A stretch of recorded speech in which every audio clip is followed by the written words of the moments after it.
നിർമ്മാണ പ്രവർത്തനങ്ങളുടെയും ഇലക്ട്രിക് ജോലികളുടെയും ഗുണനിലവാരം ഉറപ്പാക്കുന്നതിനുള്ള പരിശോധനാ സംവിധാനവുമായി civil electric engineering laboratory techno പാർക്കിൽ പ്രവർത്തനം ആരംഭിച്ചു. ടെക്നോ പാർക്കിലെ ഫേസ് 1 ക്യാമ്പസിലെ ലബോറട്ടറി പ്രവർത്തിക്കുക. ലബോറട്ടറിയുടെ ഉദ്ഘാടനം Technopark CEO colonel retired Sanjeev Nair നിർവഹിച്ചു. ടെക്നോ പാർക്കിലെ അടിസ്ഥാന സൗകര്യ വികസന പ്രവർത്തനങ്ങളുടെ ഗുണനിലവാരം ഉറപ്പാക്കുന്നതിനും കെട്ടിട നിർമ്മാണ മേഖലകളിലെ ഡെവലപ്മെന്റുമാർക്ക് ആവശ്യമായ സാങ്കേതിക നിർദ്ദേശം നൽകുന്നതിനും എഞ്ചിനീയറിംഗ് ലബോറട്ടറി സഹായമാകുമെന്ന് കേണൽ സഞ്ജീവ് നായർ പറഞ്ഞു.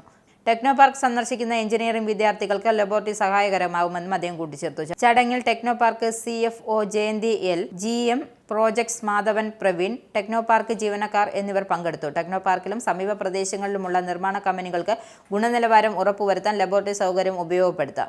LED ഫിക്ചറുകളുടെയും ഡ്രൈവറുകളുടെയും മറ്റ് ഇലക്ട്രിക്കൽ ഉപകരണങ്ങളുടെയും അറ്റകുറ്റപ്പണികൾക്കുള്ള സൗകര്യം ഇലക്ട്രിക് ലാബിലൂടെ ലഭ്യമാകും. ഈ മാലിന്യത്തിന്റെ അളവ് നിർമ്മാണ ചെലവും ഇതിലൂടെ കുറയ്ക്കാനാകും. സിവിൽ എഞ്ചിനീയറിംഗ് ലബോറട്ടറികളുടെ പ്രവർത്തനങ്ങൾക്ക് രാഹുൽ തമ്പി RI AGM നേതൃത്വത്തിലുള്ള സംഘമാണ് ചുക്കാൻ പിടിക്കുന്നത്. അൻഫൽ എയുടെ നേതൃത്വത്തിലാണ് ഇലക്ട്രിക്കൽ ടെസ്റ്റ് ലബോറട്ടറി പ്രവർത്തിക്കുക.